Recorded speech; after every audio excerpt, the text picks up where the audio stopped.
한미자 씨는 작은 중식당 할매반점에서 15년째 일하고 있었어요. 그녀의 따뜻한 미소와 친절한 서비스는 단골 손님들 사이에서 소문이 자자했죠.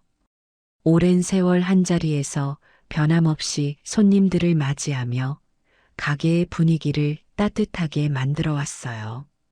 이곳에서 식사를 하는 사람들은 단순히 배를 채우기 위해 오는 것이 아니라 그녀가 건네는 정과 따스한 인사 한마디를 기대하며 찾아오곤 했어요. 할매 반점은 동네 작은 골목길에 자리 잡은 오래된 중식당이었어요. 요란한 간판을 내세운 프랜차이즈 가게들과는 달리 이곳은 정겹고 소박한 분위기를 풍겼어요. 벽에는 손때 묻은 메뉴판이 걸려 있었고 오랜 세월 다져진 나무 의자는 앉으면 삐걱거리는 소리를 냈어요. 그러나 그 소리조차도 손님들에게는 익숙한 가게의 일부였죠. 한미자 씨는 언제나 손님을 반갑게 맞이하며 그들의 얼굴을 기억하고 작은 변화도 놓치지 않았어요. 어제보다 얼굴이 좋아 보이시네요. 오늘은 짬뽕 드셔보세요. 국물이 아주 시원해요. 그녀는 손님들과 나누는 짧은 대화 속에서도 정성을 담으려 했어요. 특히 독거노인들에게는 더욱 정성을 기울였어요. 식사량이 줄어든 노인들에게는 부담스럽지 않게 작은 그릇에 따로 덜어주기도 하고 추운 날에는 따뜻한 국물을 넉넉히 퍼주기도 했어요. 이거 그냥 서비스예요. 더운 국물 드시고 몸 좀 녹이세요. 그녀는 그렇게 작은 배려를 베풀며 손님들을 챙겼어요. 덕분에 할매 반점에는 혼자 찾아오는 어르신들이 많았어요. 그날도 다른 날과 다를 것 없이 평범한 하루가 시작되었어요. 밖에는 찬 바람이 거세게 불고 있었고 이른 아침부터 희끗희끗한 눈발이 흩날렸어요. 사람들은 두꺼운 외투를 단단히 여미고 바삐 걸음을 옮기고 있었어요. 오전 시간이 지나고 점심 손님들이 하나둘 가게로 들어오기 시작했어요. 미자 씨, 오늘도 잘 부탁해요. 어서 오세요. 따뜻한 음식 준비해 드릴게요. 한미자 씨는 환한 미소로 손님들을 맞이했어요. 그런데 그때 문이 살짝 열리더니 찬바람과 함께한 노인이 들어왔어요. 그는 허름한 외투에 낡은 목도리를 둘렀고 머리는 덥수룩하게 자라 있었어요. 얼굴은 거칠게 갈라져 있었고 손은 마치 얼어붙은 듯이 파랗게 변해 있었어요. 그는 조용히 안으로 들어와 문가 근처에 서서 한참 동안 식당 내부를 둘러보았어요. 손님들은 자신들의 식사에 집중하고 있었지만 한미자 씨는 그를 유심히 바라보았어요. 그의 떨리는 손과 움츠러든 어깨가 눈에 띄었어요. 노인은 마침내 한자리에 앉아 천천히 메뉴판을 들었어요. 그는 조심스럽게 메뉴판을 훑어보았어요. 그러나 이내 고개를 숙이고 주머니를 뒤적이기 시작했어요. 그는 손바닥 위에 동전을 하나둘 올려놓고 조심스럽게 세어보았어요. 그러고는 희미한 목소리로 혼잣말을 했어요. 이걸로 뭐라도 먹을 수 있을까? 한미자 씨는 순간 가슴이 먹먹해졌어요. 그녀는 그 노인의 눈빛을 보았어요. 그 눈빛은 배고픔과 피곤, 그리고 오랜 시간 이어진 힘든 삶의 흔적이 담겨 있었어요. 그녀는 망설이지 않았어요. 바로 노인에게 다가가 밝은 목소리로 말을 건넸어요. 할아버님, 노인은 깜짝 놀라 고개를 들었어요.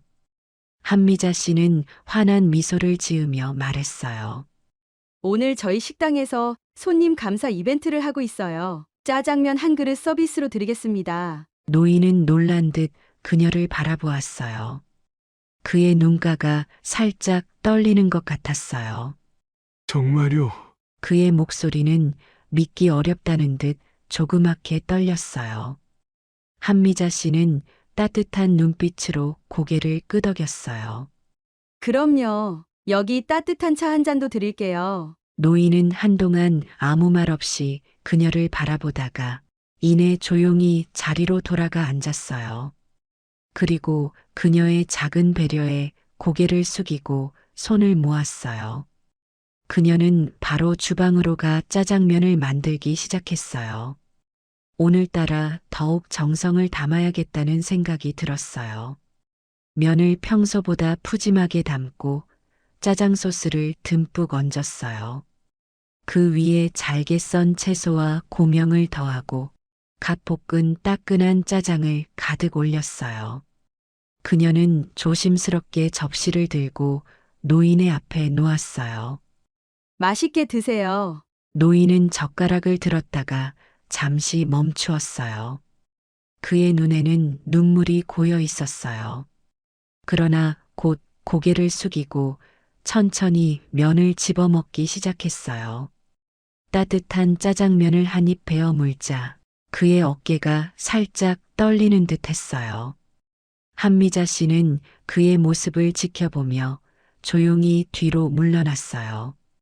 그녀는 별것 아니라는 듯 손님들에게 다시 시선을 돌리고 바쁜 식당의 일상으로 돌아갔어요. 하지만 식당 한쪽에서 이 모든 걸 보고 있던 사람이 있었어요. 새로 부임한 매장 관리자 박진성이었어요. 그는 팔짱을 낀 채 미묘한 표정으로 이 광경을 지켜보고 있었어요. 짧은 한숨을 내쉬며 서리를 가볍게 손끝으로 두드리더니 천천히 일어나 주방 쪽으로 향했어요. 그때 마침 노인은 마지막 남은 면을 천천히 입에 넣고 있었어요.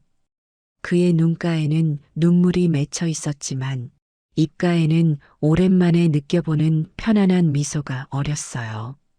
한미자 씨는 그의 표정을 보며 가슴 한편이 뭉클해졌어요.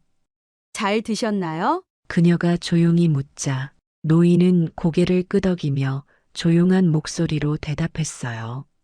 살면서 이런 따뜻한 한 끼가 이렇게 고마울 줄은 몰랐어요. 그의 말에 한미자 씨는 웃으며 빈 그릇을 치웠어요. 그리고 슬쩍 그의 앞에 작은 따뜻한 물 한 잔을 놓았어요. 할아버님, 따뜻한 물도 드시고 가세요. 노인은 그녀를 올려다보며 고개를 꾸벅 숙였어요. 그의 얼굴에는 감사함과 동시에 미안함이 묻어나 있었어요. 하지만 한미자 씨는 아무렇지 않게 테이블을 정리하고 다른 손님들의 주문을 받으러 갔어요. 이 모든 광경을 지켜보던 박진성은 결국 그녀에게 다가갔어요. 한미자 씨, 그의 낮고 단단한 목소리가 들리자 한미자 씨는 뒤돌아보았어요.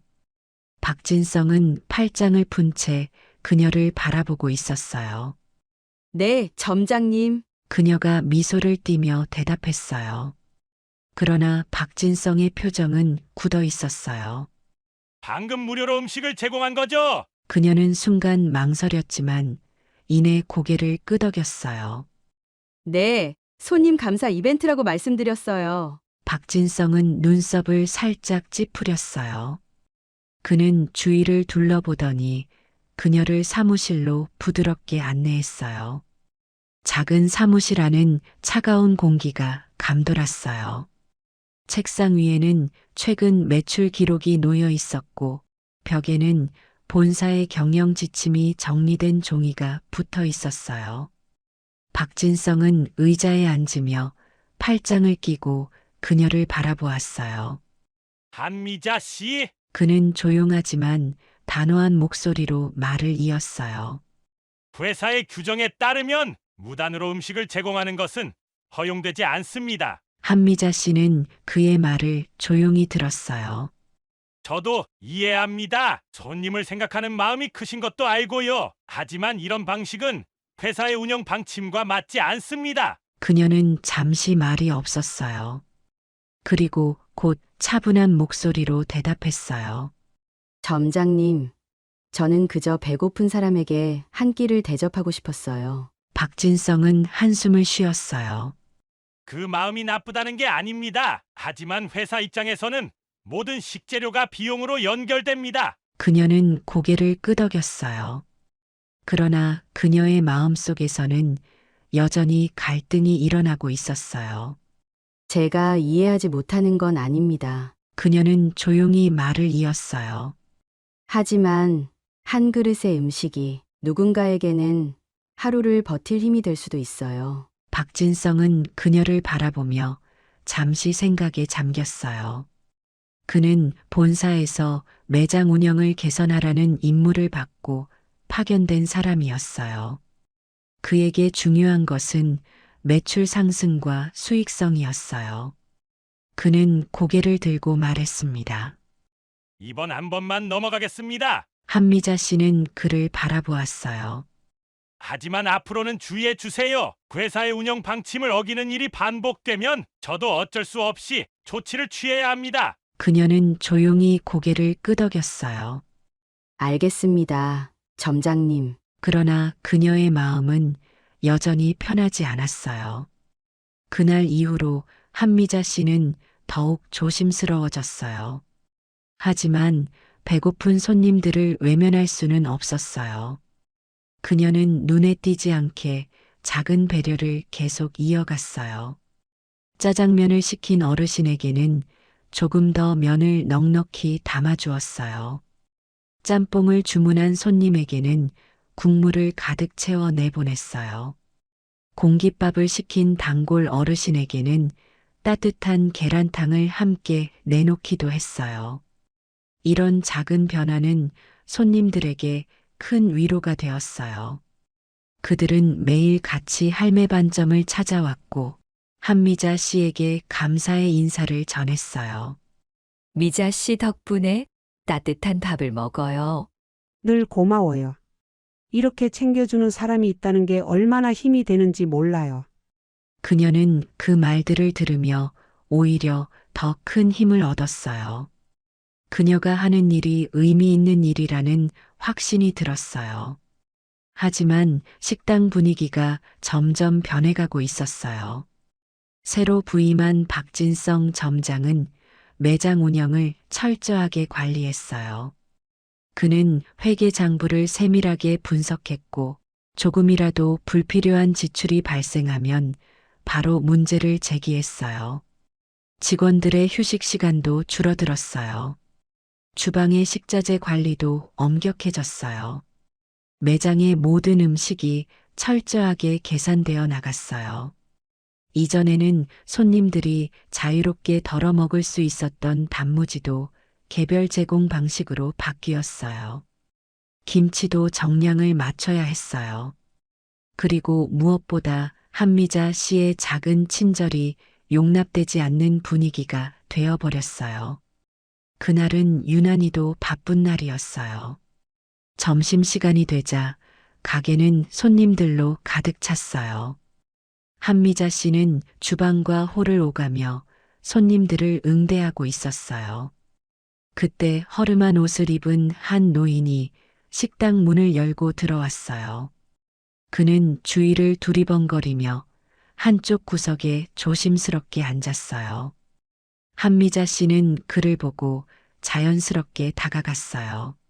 어서 오세요. 따뜻한 국물 드릴까요? 노인은 당황한 듯 주머니를 뒤적였어요. 그러더니 몇 개의 동전을 손바닥 위에 올려놓았어요. 그는 작은 목소리로 말했어요. 이걸로 짜장면 한 그릇이 될까요? 한미자 씨는 순간 가슴이 아려왔어요. 그의 손에는 몇 개의 100원짜리 동전과 1000원짜리 한 장뿐이었어요. 그 돈으로는 짜장면 한 그릇을 주문하기에 부족했어요.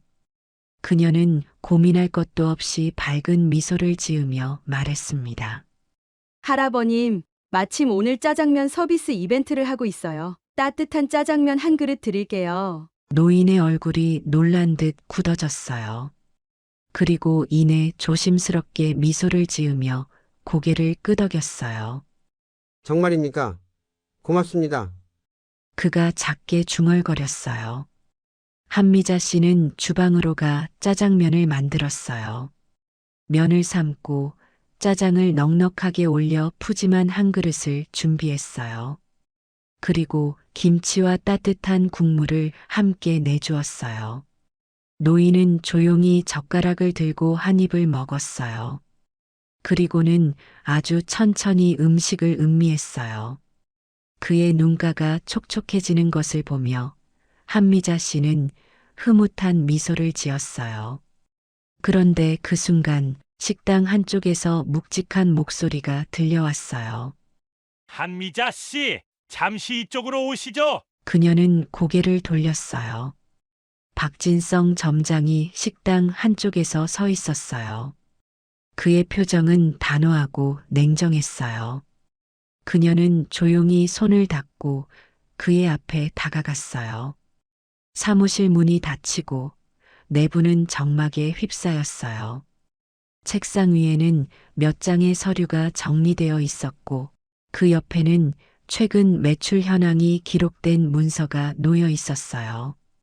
박진성은 서류를 천천히 뒤적이더니 이내 한숨을 내쉬며 그녀를 바라보았어요. 한미자 씨, 그의 목소리는 차분하지만 단호했어요. 어제도 그렇고 오늘도 그렇고 계속 무료로 음식을 제공하고 계시더군요. 한미자 씨는 조용히 그의 말을 들었어요.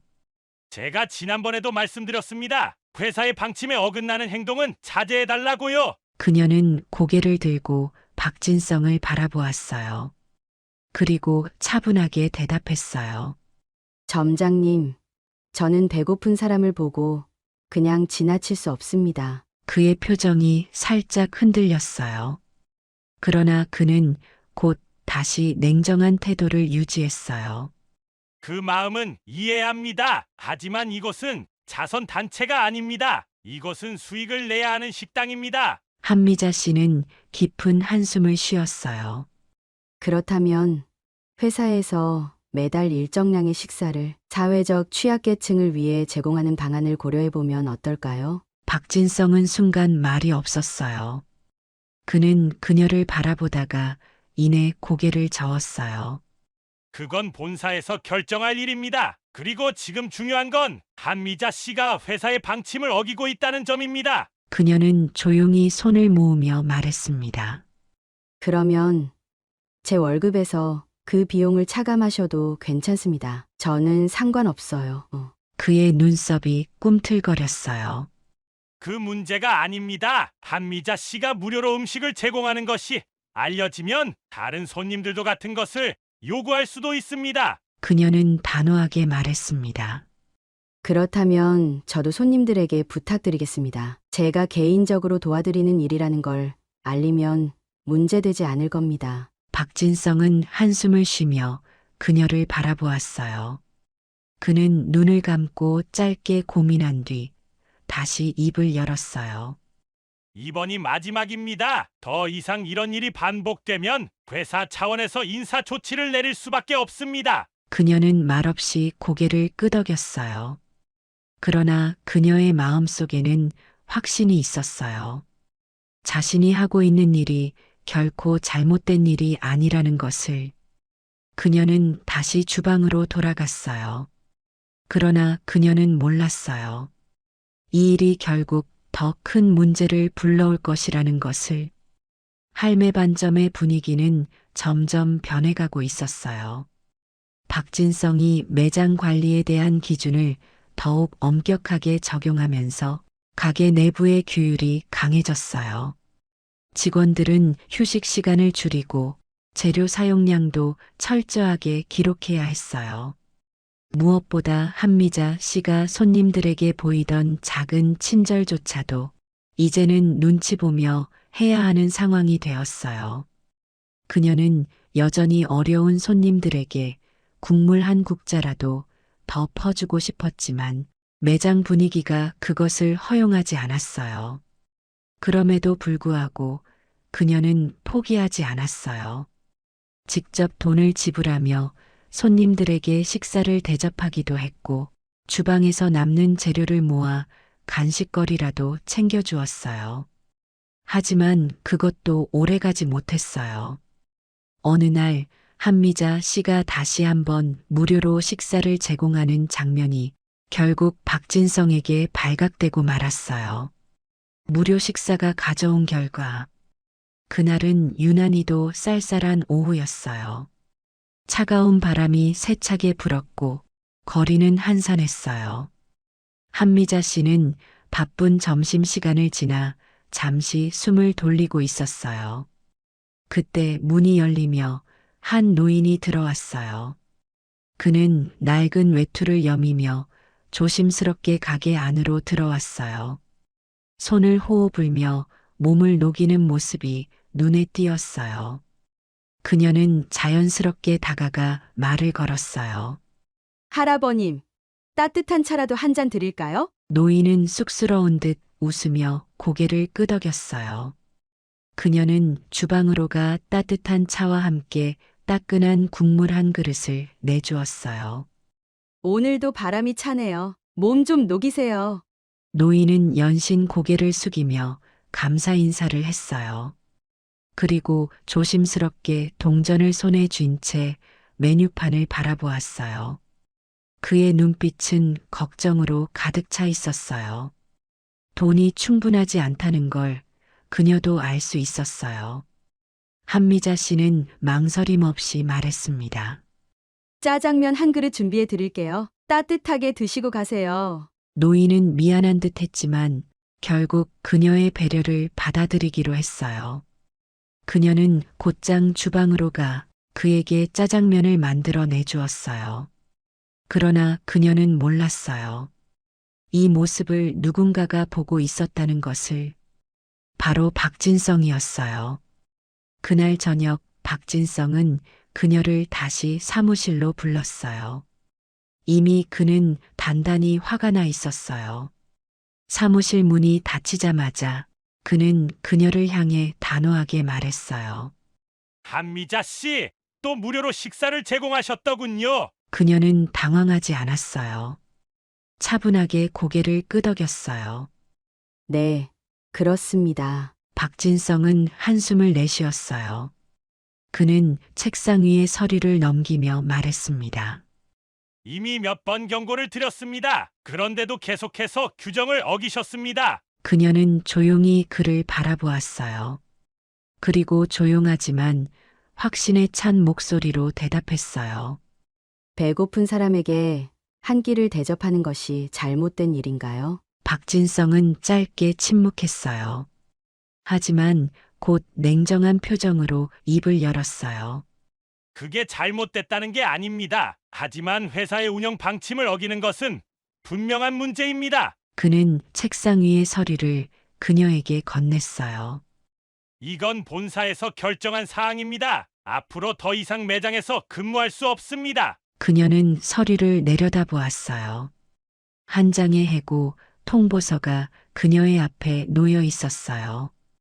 그녀는 아무 말 없이 그것을 바라보았어요. 그리고 천천히 고개를 들었어요. 이게 정말 최선의 선택인가요, 점장님? 그녀는 담담하게 물었어요. 그러나 박진성의 표정은 변하지 않았어요. 결정된 사항입니다. 한미자 씨는 조용히 서류를 접었어요. 그리고 깊은 숨을 들이마신 뒤 차분하게 대답했어요. 알겠습니다. 그녀는 자리에서 일어나 조용히 문을 열었어요. 그 순간 그녀의 마음속에서는 수많은 감정이 오갔어요. 그러나 후회는 없었어요.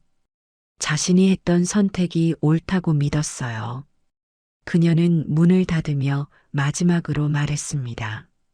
할매 반점에서의 시간이 정말 소중했습니다. 손님들에게 전해주세요. 감사했다고. 박진성은 그녀의 뒷모습을 바라보았어요. 그리고 미묘한 표정으로 손에 쥔 서류를 내려다보았어요.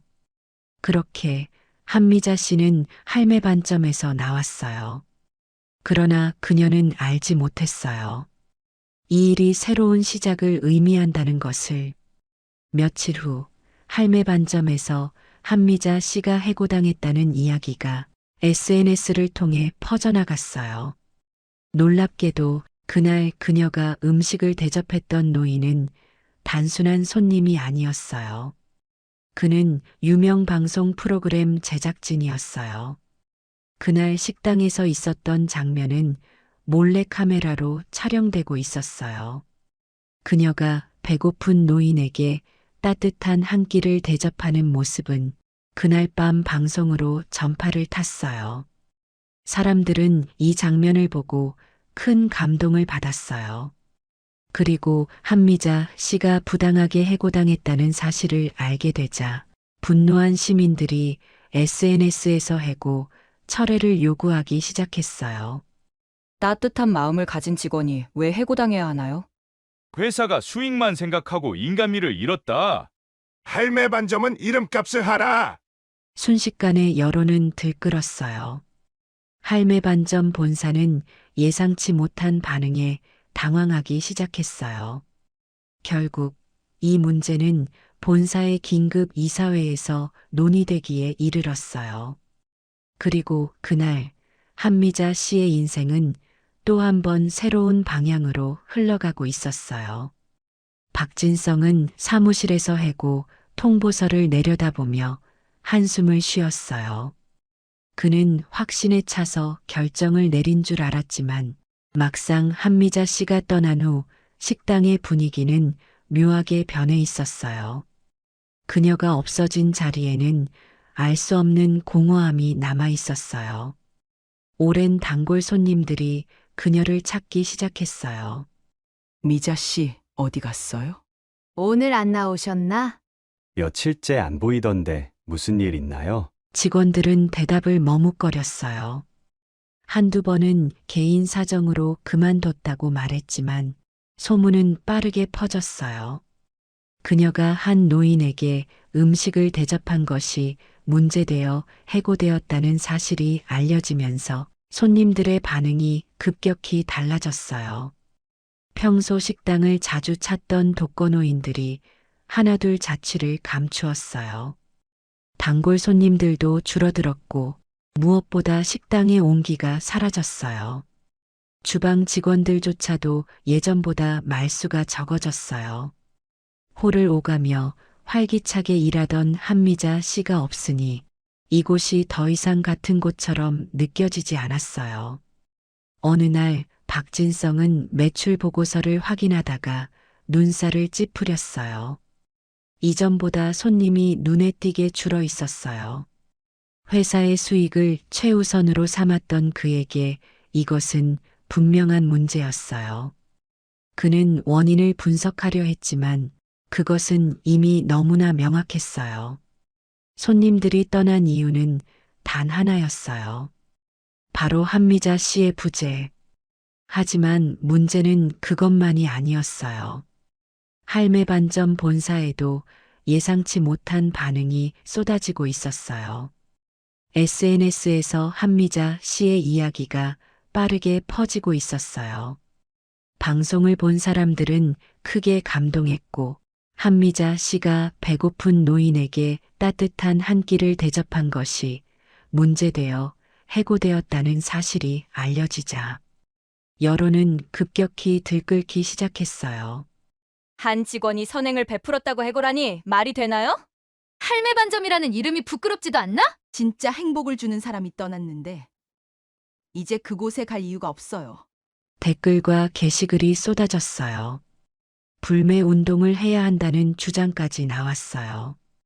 SNS에는 한미자복직이라는 해시태그가 빠르게 퍼졌어요. 결국 이 문제는 본사의 긴급 이사회에서 다뤄지게 되었어요. 본사에서는 여론의 반응을 무시할 수 없었어요. 최근 고객과의 신뢰를 중요시하는 시대에서 이 사건은 기업 이미지에 심각한 타격을 주고 있었어요. 회사 내부에서도 의견이 나뉘었어요.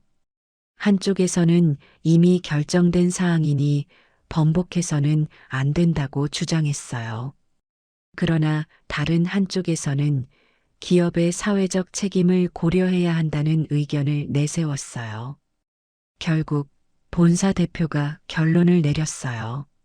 박진성 점장을 본사로 전보 조치하고 한미자 씨를 복직시키도록 하세요. 결정이 내려진 후 본사는 곧바로 조치를 취했어요. 할매 반점의 모든 매장에 새로운 방침을 전달했어요. 한 달에 일정량의 무료 식사를 제공하는 따뜻한 한 끼 나눔 정책을 도입하기로 결정했어요. 그리고 가장 중요한 발표, 한미자 씨를 다시 매장으로 복직시킨다는 결정이었어요. 본사 담당자가 직접 한미자 씨를 찾아갔어요. 그녀는 할매 반점이 있는 골목을 다시 걸으며 많은 생각을 했어요. 이곳에서 보낸 시간, 배고픈 손님들에게 건넸던 작은 친절, 그리고 손님들이 보여주었던 따뜻한 미소들. 그녀는 자신이 했던 일이 헛되지 않았다는 걸 깨달았어요. 식당에 도착하자 오랜만에 만난 직원들이 그녀를 반갑게 맞이했어요. 눈시울을 붉히며 말했어요. 정말 돌아오셨네요.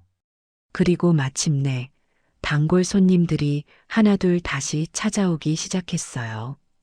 미자 씨, 돌아왔어요? 이제 다시 올 이유가 생겼네요. 그녀는 미소를 지으며 말했습니다. 네, 저 다시 왔어요. 앞으로도 잘 부탁드려요. 하지만 그녀를 기다리고 있던 것은 단순한 복직이 아니었어요. 본사에서는 그녀의 선행을 높이 평가하며 그녀를 새로운 프로그램의 총괄 매니저로 임명하기로 결정했어요. 이제 그녀는 단순한 직원이 아닌 모든 매장에서 시행될 따뜻한 한 끼 나눔 정책을 운영하는 사람이 되었어요.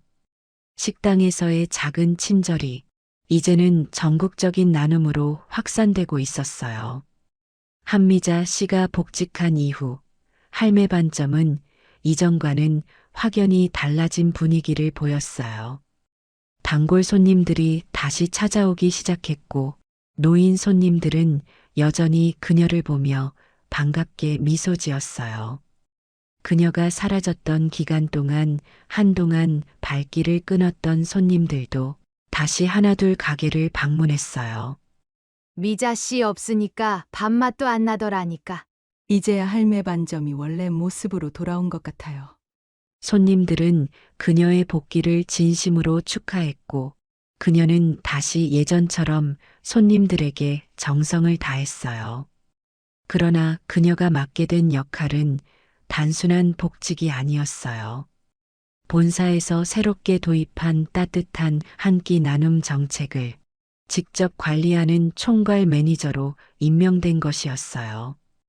이제 그녀는 단순히 한 매장의 직원이 아니라 전국의 할매 반점에서 운영될 나눔 프로그램을 책임지는 사람이 되었어요.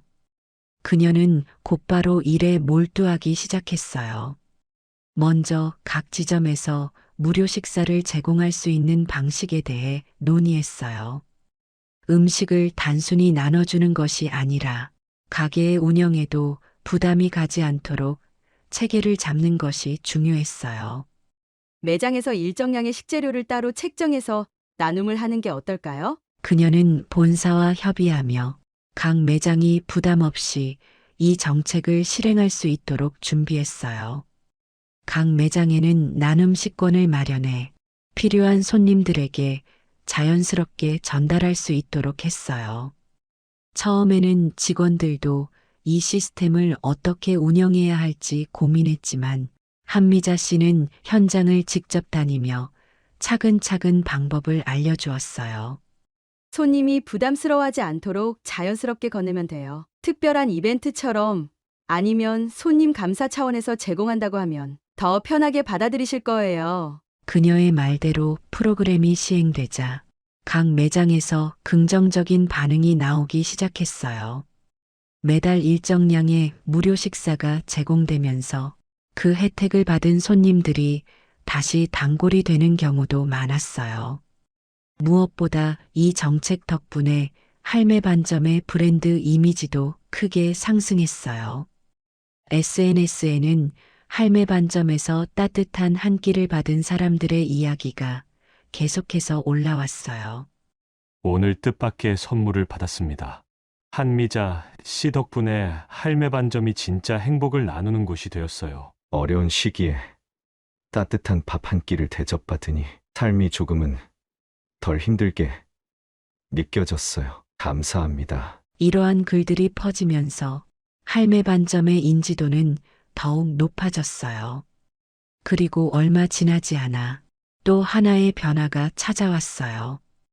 본사에서는 단순한 무료 식사 제공을 넘어 이 나눔 문화를 더 확산시키기로 결정했어요. 한미자 씨는 기업들과 협력해 사회적 기부 활동을 연계하는 방안을 추진했어요. 그녀는 직접 여러 기업들을 찾아다니며 제안했어요. 한 달에 한 번 기업 차원에서 후원하는 방식으로 무료 식사 제공을 확대하는 건 어떨까요? 처음에는 반신반의했던 기업들도 할매 반점이 보여준 변화와 사회적 반응을 보면서 관심을 갖기 시작했어요. 좋은 취지입니다. 저희도 참여할 수 있는 방법을 검토해 보겠습니다.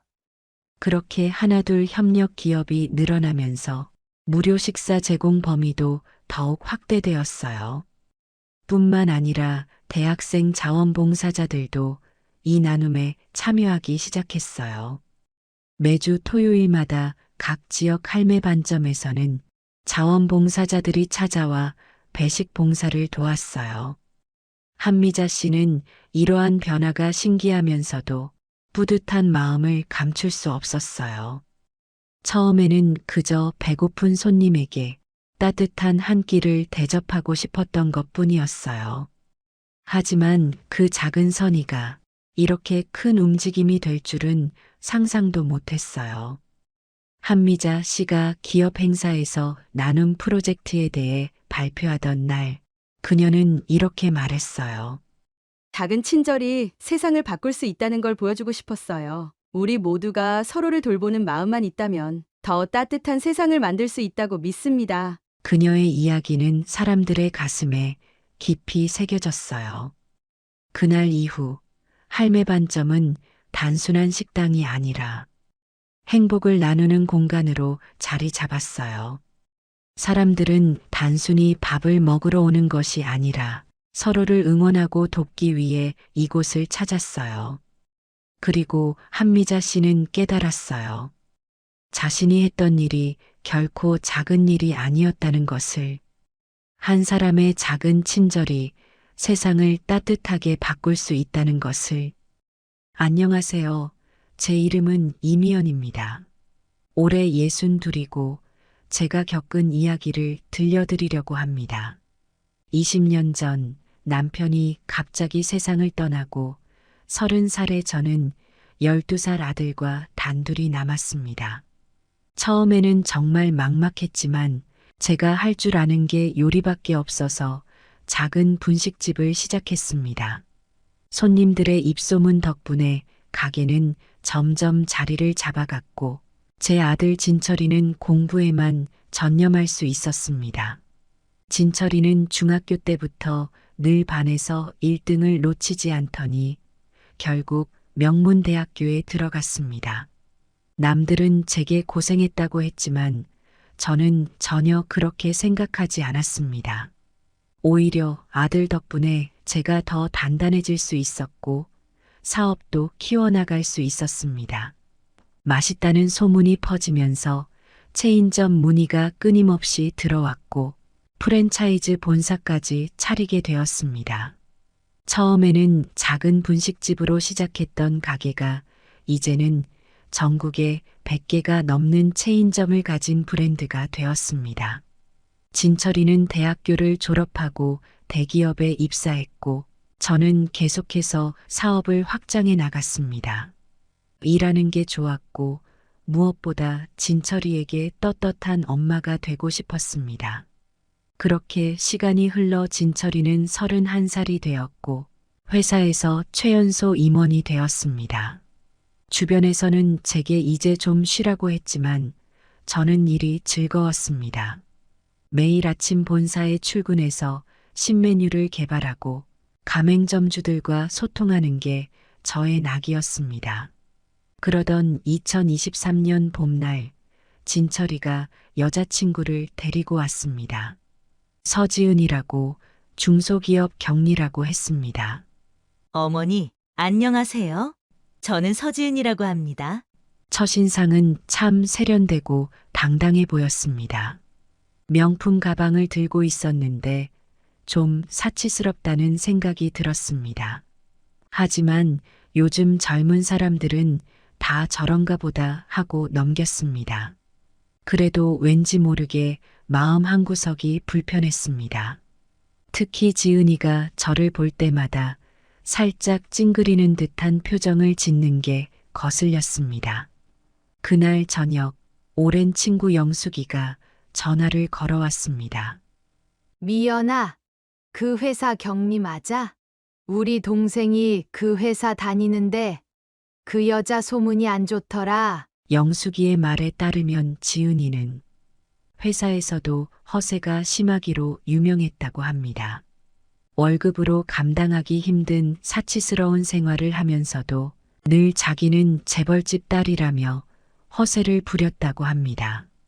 게다가 이전 회사에서는 부장님 아들과 결혼한다더니 막상 그 집안이 별로라며 파혼을 했다는 소문도 있었습니다. 하지만 저는 친구의 말을 흘려들었습니다. 요즘 젊은 사람들은 다들 조금씩 사치스럽고 자기 주장이 강하다고 생각했기 때문입니다. 아들이 좋다는데 시어머니가 될 사람이 너무 까다롭게 굴면 안 된다고 생각했습니다. 그렇게 저는 제 인생에서 가장 큰 실수를 하게 되었습니다. 진철이의 판단을 너무 맹목적으로 신뢰한 것입니다. 지금 와서 생각해보면 그때 영숙이의 말에 귀 기울였더라면 이런 일은 없었을 텐데요. 하지만 그때의 저는 아들의 행복만 생각했습니다. 그렇게 시작된 예비 며느리와의 만남은 제 인생을 완전히 뒤바꿔 놓았습니다. 제가 이렇게 크게 성공할 수 있었던 건 사람을 보는 눈이 있었기 때문인데 유독 며느리만큼은 제 눈이 흐려져 있었나 봅니다. 프랜차이즈 본사 회장인 제가 평범한 회사 경리의 속임수에 넘어가다니요. 누구도 예상하지 못했던 일들이 펼쳐지기 시작했고 결국 저는 제 인생에서 가장 통쾌한 복수를 하게 됩니다. 그 이야기를 지금부터 들려드리겠습니다. 결혼이 결정되고 나서 지은이는 주말마다 저희 집에 찾아왔습니다. 처음에는 그런 며느리가 기특했습니다. 어머니, 제가 반찬 좀 만들어 드릴게요. 어머니, 이거 제가 드시고 좋았던 영양제예요. 얼마나 살갑게 굴던지 주변에서 착한 며느리 만났다고 부러워했습니다. 하지만 시간이 지날수록 뭔가 이상한 점들이 눈에 들어왔습니다. 지은이는 매번 새로운 명품 가방을 들고 왔습니다. 어머 지은아, 그 가방 샤넬 신상 맞아? 네, 얼마 전에 산 거예요. 마음에 들어서요. 중소기업 격리 월급으로 감당하기 힘든 물건들이었습니다. 옷과 구두도 모두 비싼 브랜드였고 화장품도 최고급을 사용했습니다. 그러더니 어느 날 진철이와 함께 신혼집 이야기를 꺼냈습니다. 어머니, 저희 신혼집은 판교나 분당이었으면 좋겠어요. 아들은 망설이는 기색이었습니다. 지은아, 우리 월급으로는 좀 힘들지 않을까? 오빠, 요즘은 다들 신혼집 부모님이 마련해 주시는 거 몰라요? 그 말을 하는 지은이의 눈빛이 차가웠습니다. 더 놀라운 건 다음 날이었습니다. 영숙이가 다시 전화를 걸어왔습니다. 미연아, 그 며느리 도대체 뭐 하는 애야? 어제 백화점에서 봤는데 친구들이랑 이상한 얘기하더라. 영숙이 말로는 지은이가 친구들과 수다를 떨며 이런 말을 했다고 합니다. 시어머니가 식당 하나 키워서 돈 좀 벌었다고 너무 까불어. 완전 시골 할매 스타일이야. 아들내미도 순하디 순해서 다루기 쉬울 것 같아.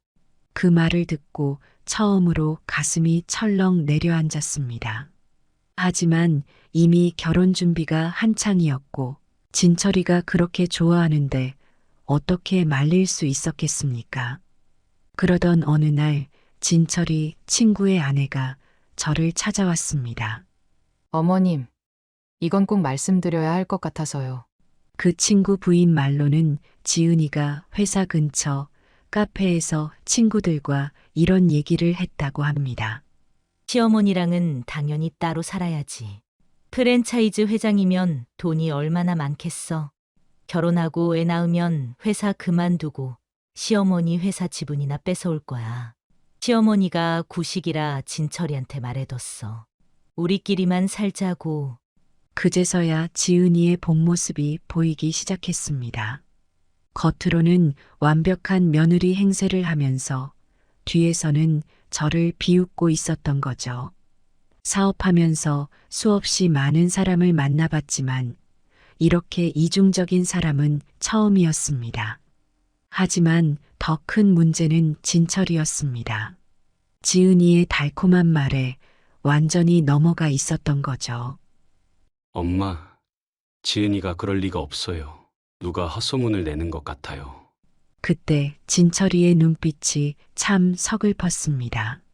아들은 이미 지은이에게 완전히 빠져 있었고 제 말은 들리지도 않는 것 같았습니다. 결혼식이 2달 앞으로 다가왔을 때 저는 마지막 결단을 내려야 했습니다. 이대로 결혼을 진행해야 할지 아니면 모든 걸 걸고 막아야 할지. 그때 제가 내린 선택이 결과적으로는 이 모든 사건의 시작이 되었습니다. 결혼식이 1달 앞으로 다가왔을 때 신혼집 문제로 가족회의가 열렸습니다. 지은이는 판교의 신축 아파트를 고집했습니다. 어머니, 요즘은 신혼부부들 다들 판교에 살아요. 저희도 거기 살고 싶어요. 생각해보니 제가 진철이에게 제대로 된 선물을 해준 적이 없었습니다. 어릴 때부터 고생만 시켰는데 이제는 제가 보답할 때가 된 것 같았습니다. 마침 판교에 새로 분양하는 단지가 있었습니다. 34평 10억대 초반이었습니다. 모델하우스에 가보니 전망도 좋고 학군도 좋았습니다. 어머니, 여기는 주변에 상가도 잘 되어 있고 교통도 편리해요. 지은이의 말대로였습니다. 새 아파트라 깔끔했고 주변 환경도 좋았습니다. 계약을 하기 전 저는 한 가지 조건을 내걸었습니다. 지은아, 명절에는 시댁에서 하룻밤은 보내줘. 그게 내 소원이야. 지은이는 흔쾌히 약속했습니다. 당연하죠, 어머니. 제가 어떻게 그것도 못 해드려요? 그렇게 저는 판교의 신축 아파트를 계약했습니다. 프랜차이즈 사업이 잘 되어서 충분한 여유가 있었습니다. 계약금을 치르고 나니 지은이가 인테리어 이야기를 꺼냈습니다. 어머니, 새 집이니까 예쁘게 꾸미고 싶어요. 그래? 둘이 살 집이니까 맘에 들게 해. 인테리어 업체를 고르고 가구도 골랐습니다. 주방은 이탈리아 수입 가구로 꾸미고 거실은 통유리로 탁 트이게 했습니다. 침실도 호텔처럼 고급스럽게 꾸몄습니다. 그런데 가만 보니 인테리어 비용이 3억이 넘게 나왔습니다. 지은아, 이건 좀 과하지 않니? 어머니, 요즘은 다들 이 정도는 해요. 저희가 평생 살 집인데. 결국 인테리어 비용까지 모두 제가 부담했습니다. 입주 날짜가 다가오자 이사 준비가 시작되었습니다. 지은이는 새 집에 들어갈 가전제품을 고르느라 분주했습니다. 냉장고, 세탁기, TV 모두 최고가 제품으로만 골랐습니다. 지은아, 신혼부부가 이 정도면 됐지. 어머니, 이왕 사는 거 좋은 걸로 삽시다. 신혼집 비용으로 총 15억이 들었습니다. 아파트 값에 인테리어, 가전제품, 가구값까지. 하지만 진철이를 위한 일이니 아깝지 않았습니다. 입주를 하고 나서 처음으로 집들이를 했습니다. 전해줄 것이 있어서 가보니 친구들이 있더군요. 지은이의 친구들이 모여서 이런저런 이야기를 나누는데 귀에 거슬리는 말이 들렸습니다. 지은아, 네가 해냈네. 한교 신축이라니. 역시 시어머니가 돈이 많아야 해. 우리 지은이 제일 잘 된 것 같아. 그때 지은이가 짓던 미소가 어쩐지 비웃음 같아 보였습니다. 하객들이 돌아간 후 진철이가 저를 안았습니다. 엄마, 이렇게 좋은 집을 사주셔서 감사합니다. 그 말을 듣는데 왠지 마음 한구석이 쓰리더군요.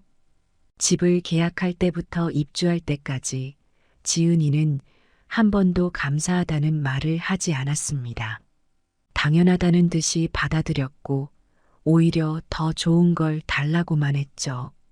그래도 이제 결혼식만 남았으니 잘 살겠거니 생각했습니다. 결혼식을 올리고 석 달이 지난 후 추석이 다가왔습니다. 이번 추석은 결혼 후 첫 명절이었기에 저는 일주일 전부터 시장을 다니며 장을 봤습니다. 이모님, 이번에는 뭘 이렇게 많이 사세요? 이번엔 며느리가 처음으로 우리 집에서 자고 가기로 했어. 명절 음식은 제가 자신 있었습니다. 30년 넘게 식당을 하면서 얻은 비법이 있거든요. 일주일 전부터 육수를 고아서 준비했습니다. 장조림도 정성스럽게 만들었고 갈비찜도 진철이가 좋아하는 맛으로 양념을 재워뒀습니다. 잡채는 당면을 하루 전에 미리 불려서 식감을 살렸고 저는 당일 아침에 부치려고 반죽까지 준비해뒀습니다. 명절 전날 밤 저는 방 청소도 하고 이불도 새로 샜습니다. 며느리가 처음으로 자고 가는 방이니까 특별히 신경 썼죠. 그날 밤엔 설렘에 잠도 잘 오지 않았습니다. 다음 날 아침 5시부터 일어나 준비를 시작했습니다. 전 부치는 냄새가 온 집안에 가득했습니다. 시간이 좀 걸리더라도 잡채는 재료별로 따로 볶아서 맛을 냈고 갈비찜은 육질이 톡톡 벗겨질 정도로 충분히 익혔습니다. 10시쯤 되니 모든 음식이 완성되었습니다. 그런데 그때 진철이한테 전화가 왔습니다. 엄마, 저기 지은이가 어제 저녁을 잘못 먹었나 봐요. 체했대요. 많이 아파? 병원은 갔어? 아니요. 좀 쉬면 괜찮아질 것 같대요. 그래서 오늘은 못 갈 것 같아요. 순간 가슴이 철렁 내려앉았습니다. 그래도 너가 와서 밥이라도 먹고 가지. 진철이는 시간 맞춰 혼자 왔습니다. 엄마, 미안해요. 지은이가 많이 미안하대요.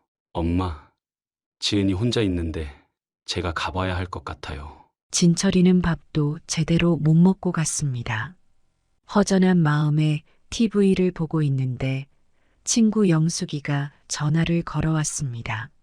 미연아, 너 인스타그램 해? 나는 그런 거 잘 몰라. 그럼 내가 보낸 사진 좀 봐봐. 카톡으로 온 사진을 열어보는 순간 제 손이 떨렸습니다. 지은이가 친구들과 제주도 호텔 수영장에서 찍은 사진이었습니다. 비키니를 입고 샴페인을 마시며 환하게 웃고 있었습니다. 시간을 보니 오늘 낮 2시.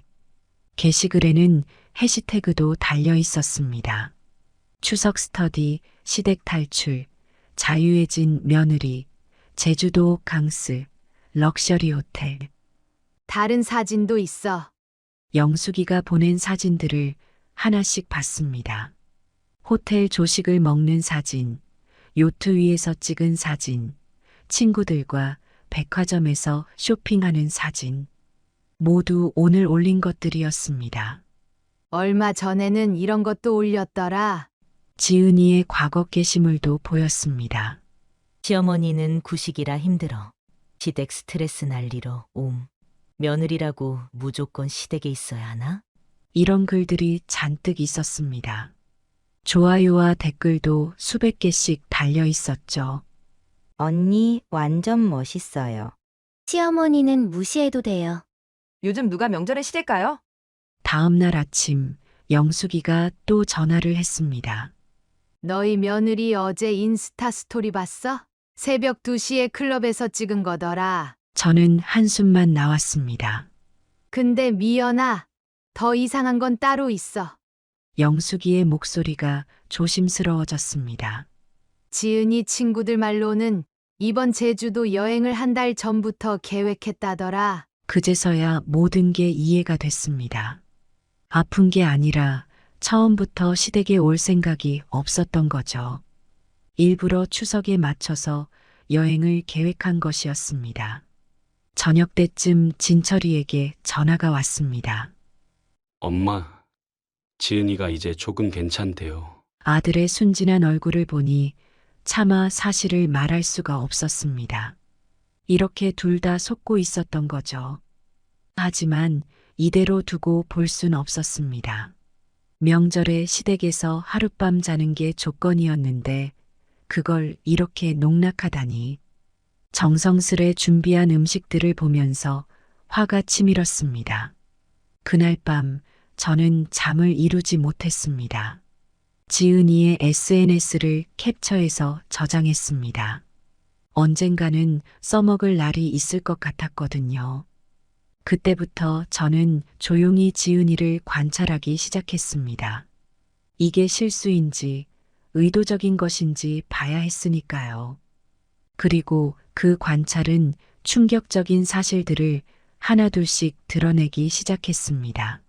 추석 사건 이후로 설날이 다가왔습니다. 이번에는 꼭 와야 할 거라고 생각했습니다. 어머니, 이번 설에는 진짜 가려고 했는데 회사에서 급한 출장이 생겼어요. 설날 3일 전 지은이가 직접 전화를 했습니다. 해외 거래처 때문에 어쩔 수 없대요. 죄송해요. 이번에는 진철이도 전화를 걸어왔습니다. 엄마, 지은이가 이번에 진짜 큰 프로젝트를 맡았나 봐요. 어쩔 수 없나 봐요.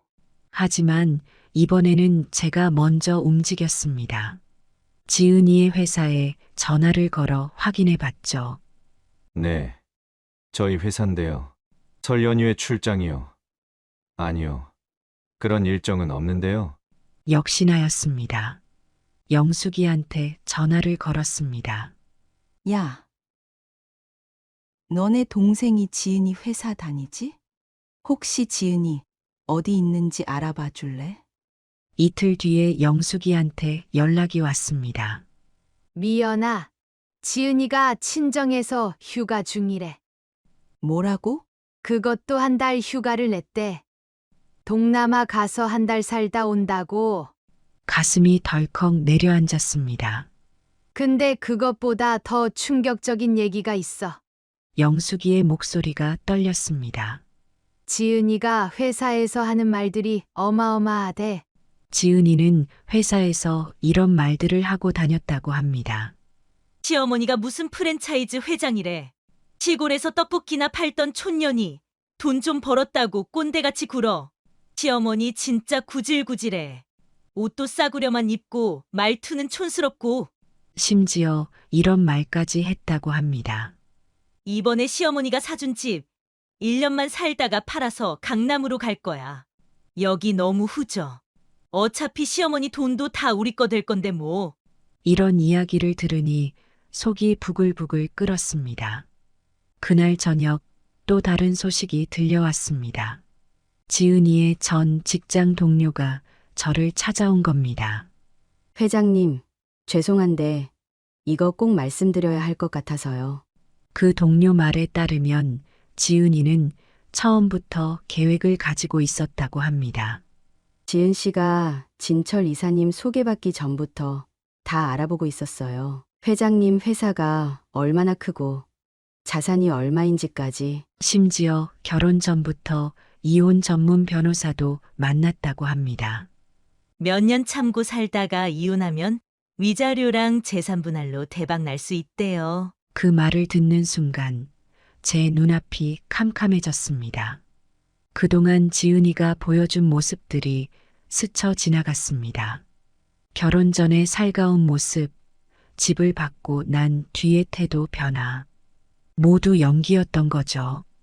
다음 날 또 다른 제보가 들어왔습니다. 지은이의 대학 동창이 찾아온 겁니다. 저 회장님, 지은이가 페북에 올린 글 좀 보여드려도 될까요? 그 글에는 이런 내용이 있었습니다. 시어머니 등짝만한 명품백 들고 다니는데 웃겨 죽는 줄? 아들내미는 어떻게 저렇게 순진하니? 말만 하면 다 믿어. 1년만 참자. 그럼 10억짜리 집이랑 위자료까지 다 내 거. 댓글들도 충격적이었습니다. 언니 진짜 똑똑해요. 제가 봐도 찐찐한 시어머니던데. 부자 시어머니라 좋겠다. 나는 우리 시어머니 통장 잔고 얼마나 되는지 궁금해 죽겠어. 강남 가면 나도 놀러 갈게. 이런 댓글에 지은이는 이렇게 답했습니다. 식당 하나 키워서 돈 좀 벌었다고 큰 소리야. 어차피 그 돈 다 우리 거 될 텐데 뭐 크크. 그 순간 제 마음속에서 무언가가 확 바뀌었습니다. 이런 며느리에게 제 아들을 맡길 순 없었습니다. 당장 전문가들을 만나기 시작했습니다. 이혼 전문 변호사도 만나고 형사 전문 변호사도 찾아갔습니다. 모든 증거를 하나하나 모으기 시작했죠. SNS 게시물, 회사 동료들의 증언, 지은이의 과거 행적까지. 이제는 제가 움직일 차례였습니다.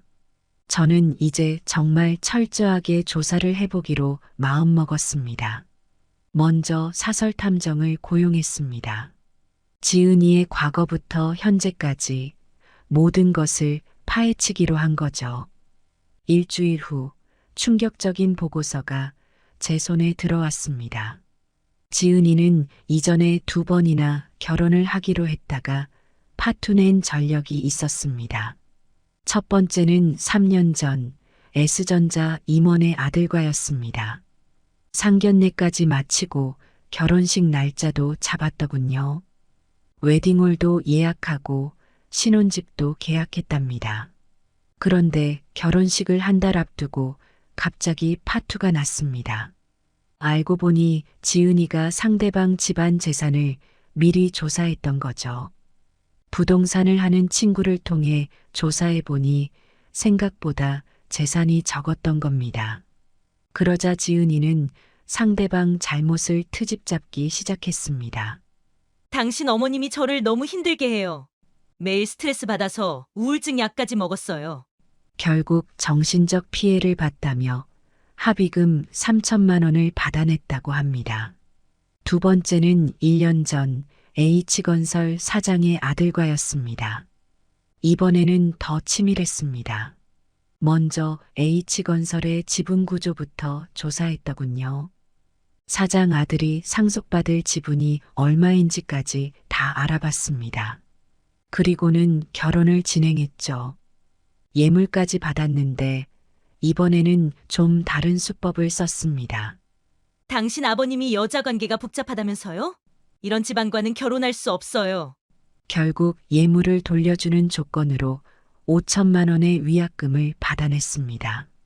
더 충격적인 건 두 사건 모두 이혼 전문 변호사와 상담을 하면서 진행했다는 겁니다.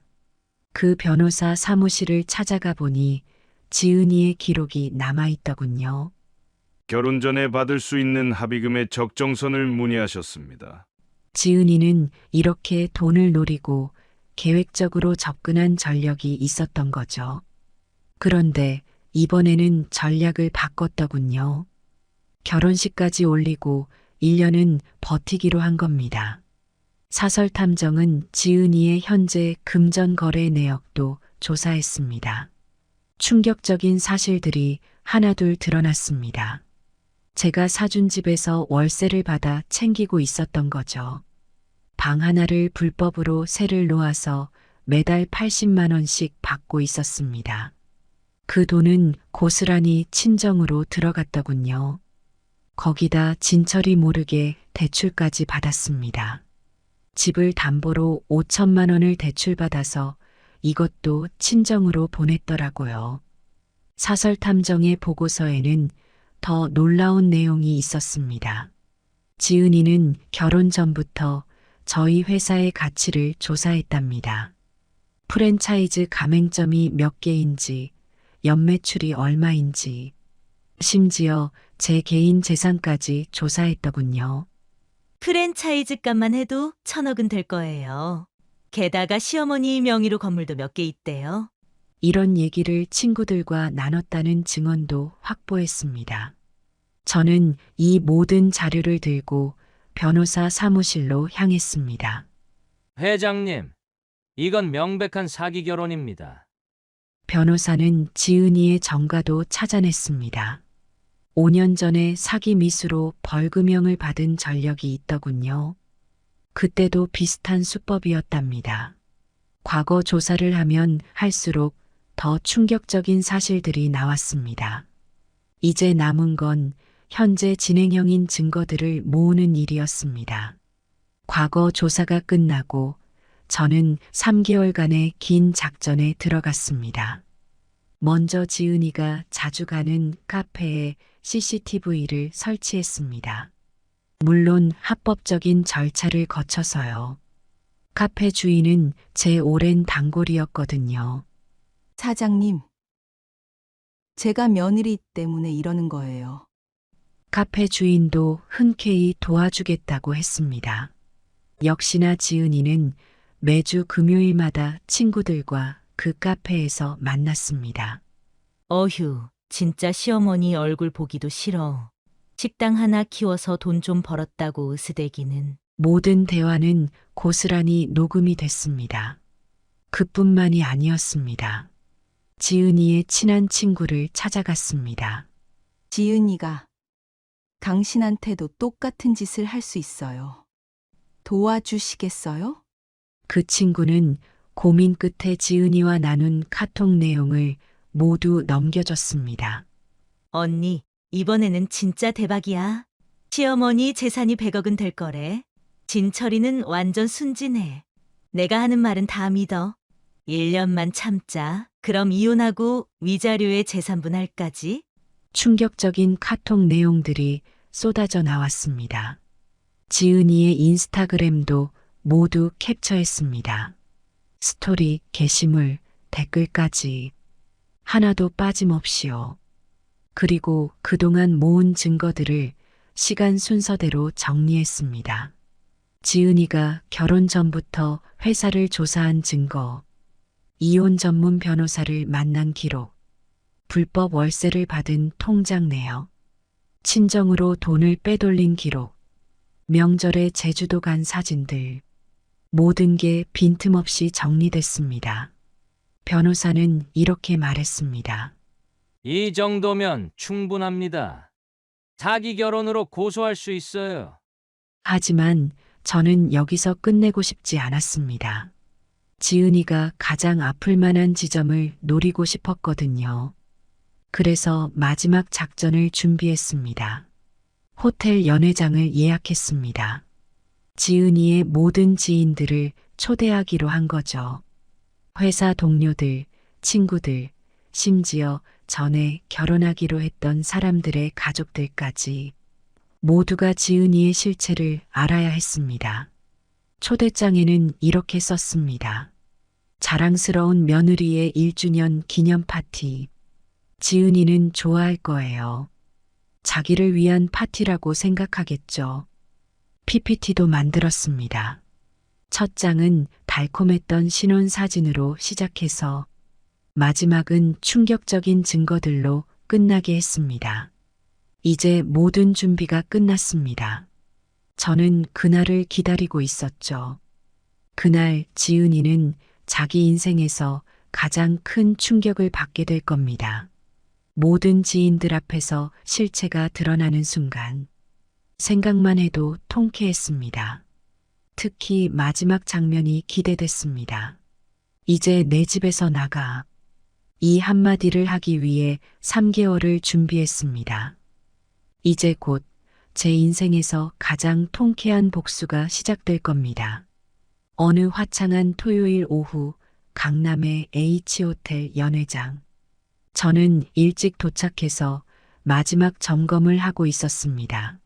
스크린과 음향 시설도 확인하고 PPT 발표 순서도 다시 한번 체크했습니다. 초대장에는 자랑스러운 며느리의 1주년 기념 파티라고 써놨습니다. 하객들이 하나둘 도착하기 시작했습니다. 진철이의 회사 동료들, 지은이의 회사 동료들, 그리고 친구들. 특별히 초대한 손님들도 있었죠. 지은이가 이전에 결혼하기로 했다가 파투낸 집안의 가족들도 왔습니다. 모두 100명이 넘는 하객이 모였습니다. 지은이는 환하게 웃으며 입장했습니다. 어머니, 이렇게 큰 파티를 준비하시다니 감동이에요. 진철이도 기뻐하는 것 같았습니다. 엄마, 이런 파티까지 열어주시고. 식사가 시작되고 화기애애한 분위기가 이어졌습니다. 지은이는 여기저기 돌아다니며 인사를 했죠. 그러다 문득 자기 전 약혼자의 가족을 보고는 잠시 얼굴이 굳었습니다. 하지만 이내 아무렇지 않은 척했죠. 식사가 끝나고 드디어 제가 단상에 올랐습니다. 오늘 이 자리에 와주신 여러분 감사합니다. 스크린에 첫 번째 사진이 떴습니다. 지은이의 결혼식 사진이었죠. 우리 며느리가 얼마나 착하고 예쁜지 여러분께 자랑하고 싶어서 이 자리를 마련했습니다. 지은이는 약간 긴장한 듯 보였습니다. 다음 화면으로 넘어갔습니다. 이건 며느리가 SNS에 올린 글입니다. 시어머니를 비하하는 글들이 차례로 나왔습니다. 장내가 술렁이기 시작했습니다. 이건 카페에서 친구들과 나눈 대화를 녹음한 겁니다. 지은이의 얼굴이 하얗게 변했습니다. 시어머니 돈 다 뺏어서 강남 가자? 지은이 목소리가 또렷하게 들렸습니다. 다음은 카톡 내용입니다. 친구들과 주고받은 충격적인 대화들이 공개됐습니다.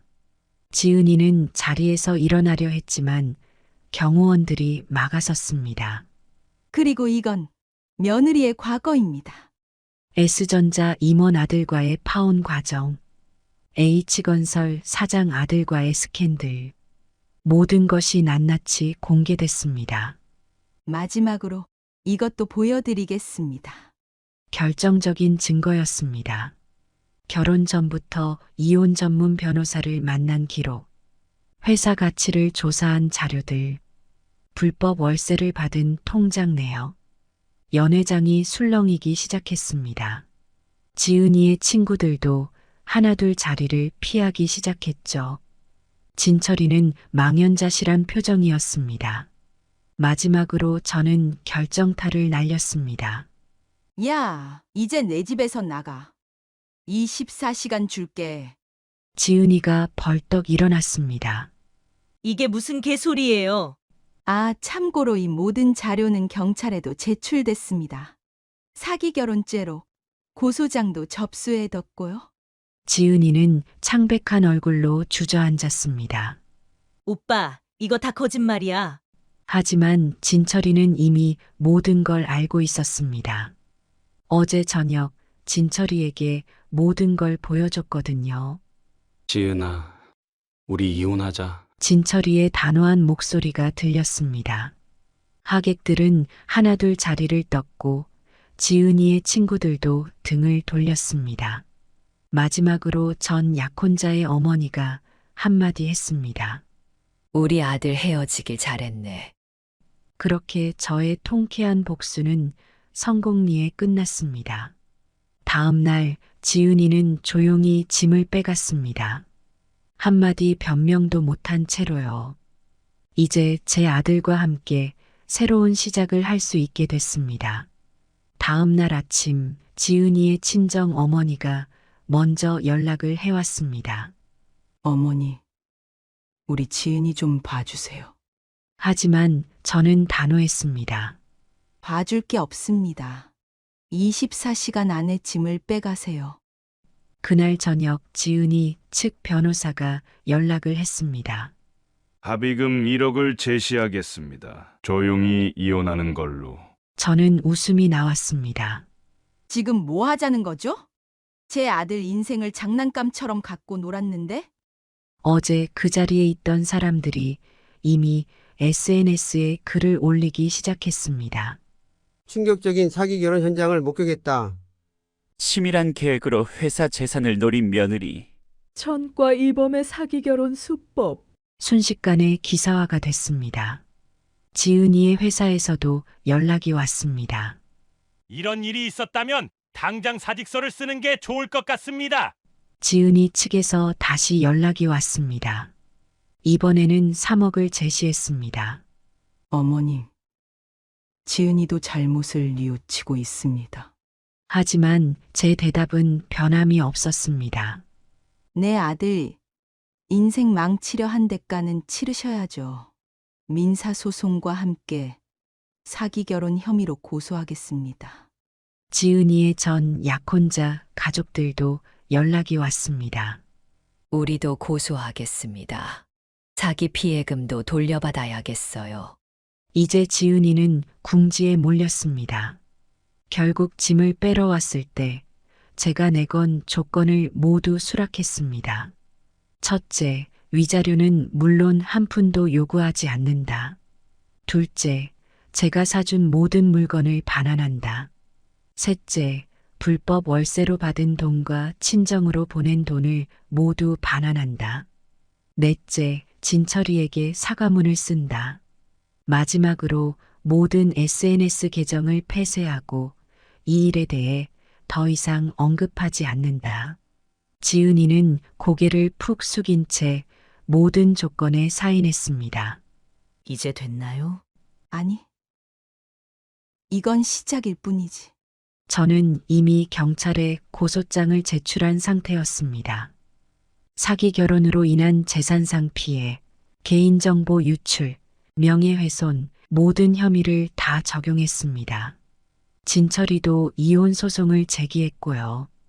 한 달 후 지은이가 구속됐다는 소식을 들었습니다.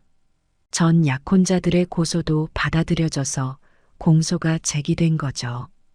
그 소식을 들은 진철이가 제게 말했습니다. 엄마, 제가 너무 어리석었죠? 아니야. 너가 순수했던 거야. 그게 잘못이 아니라고. 6개월 후 지은이는 실형을 선고받았습니다. 사기 결혼 혐의가 모두 인정된 거죠. 보석금도 없이 바로 구치소로 들어갔다고 합니다. 지은이의 친구들도 하나둘 연락을 해왔습니다. 저희도 몰랐어요. 지은이가 그런 사람인 줄. 이제 모든 게 끝났습니다. 정의는 승리했고 우리 가족은 다시 평화를 되찾았습니다. 진철이도 이제는 웃을 수 있게 됐고요. 사람들은 제가 너무 심하게 했다고 할지도 모릅니다. 하지만 전 후회하지 않습니다. 내 아들의 인생을 망치려 한 사람에게는 이 정도의 처벌은 당연하다고 생각합니다. 이런 일이 있고 나서 저는 더 많은 피해자들의 연락을 받았습니다. 비슷한 수법으로 당한 사람들이었죠. 그분들께 저는 이렇게 말했습니다. 두려워하지 마세요. 진실은 반드시 밝혀지니까요. 그 일이 있고 1년이 지났습니다. 판교의 집은 매각했습니다. 새로운 시작을 위해서였죠. 진철이는 회사에서 더 열심히 일했고 작년에는 최연소 상무로 승진했습니다. 어느 날 제 절친한 친구가 조심스레 말을 꺼냈습니다. 미연아, 우리 동생이 초등학교 교장 선생님인데. 처음엔 고개를 저었습니다. 하지만 친구가 계속 말했습니다. 그 학교에 젊은 여선생님이 있는데 정말 괜찮은 애야. 이번에는 제가 먼저 조사를 했습니다. 서민아 32살. 초등학교 교사로 7년째 근무 중. 시골에서 올라와 혼자 살면서 꾸준히 공부해서 교대를 졸업했다고 합니다. 아이들 사이에서 평판이 좋았고 동료 교사들의 신망도 두터웠습니다. 주변 평판도 모두 좋았습니다. 미나 선생님은 정말 천사 같은 분이에요. 아이들을 너무 사랑하시는 분이죠. 조심스레 진철이에게 말을 꺼냈습니다. 아들아, 한번 만나볼래? 진철이는 잠시 망설이더니 고개를 끄덕였습니다. 첫 만남은 제가 운영하는 프랜차이즈 본사 카페에서 했습니다. 미나 씨는 수수한 원피스 차림으로 왔습니다. 안녕하세요. 저 미나입니다. 수줍은 미소가 참 예뻤습니다. 이야기를 나누면서 미나 씨의 진정성이 느껴졌습니다. 교사가 된 계기, 아이들을 가르치면서 느끼는 보람. 꾸밈없이 자신의 이야기를 들려줬습니다. 두 사람은 이후로도 몇 번 더 만났습니다. 그리고 몇 달 후 결혼을 결심했죠. 이번에는 진철이가 먼저 말했습니다. 엄마, 우리 집은 우리가 직접 구할게요. 미나도 같은 생각이었습니다. 어머님, 저희가 열심히 모아서 집을 구하고 싶어요. 두 사람은 30평대 아파트를 전세로 구했습니다. 그리고 결혼식도 소박하게 치렀죠. 하객도 많이 부르지 않았습니다. 정말 가까운 사람들만 초대해서 따뜻한 결혼식을 올렸습니다. 신혼여행도 멀리 가지 않고 제주도로 다녀왔죠. 명절이 다가왔을 때 미나가 먼저 연락을 했습니다. 어머님, 저희가 가서 음식 준비 도와드릴게요. 명절 전날부터 와서 부지런히 도와줬습니다. 어머님, 이렇게 하는 게 맞나요? 정성스레 배우려는 모습이 예뻤습니다. 한편 지은이는 구치소에서 나온 뒤 더 큰 소송에 휘말렸다고 합니다. 이전에 결혼하기로 했던 사람들이 모두 고소를 한 거죠. 격리 자격도 정지되고 취업도 힘들어졌다고 하더군요. 그 사건은 나중에 방송국에서 다큐멘터리로 만들어졌습니다. 사기 결혼의 대가라는 제목으로요. 방송이 나간 후 많은 분들이 연락을 주셨습니다. 저도 비슷한 일을 당했어요. 어떻게 대처해야 할지 알려주세요. 그분들께 제가 해드린 조언은 하나였습니다. 증거를 모으세요. 그리고 단호하게 대처하세요. 지금 진철이는 행복합니다. 벌써 아이도 생겼다고 하더군요. 저는 매일 아침 일어나면서 감사합니다. 그때 용기를 내어 단호하게 대처하길 잘했다고요. 그리고 마지막으로 한마디 덧붙이고 싶습니다. 모든 시어머님들, 잘못된 걸 보면 참지 마세요. 자식을 위해서라도 단호하게 대처하세요.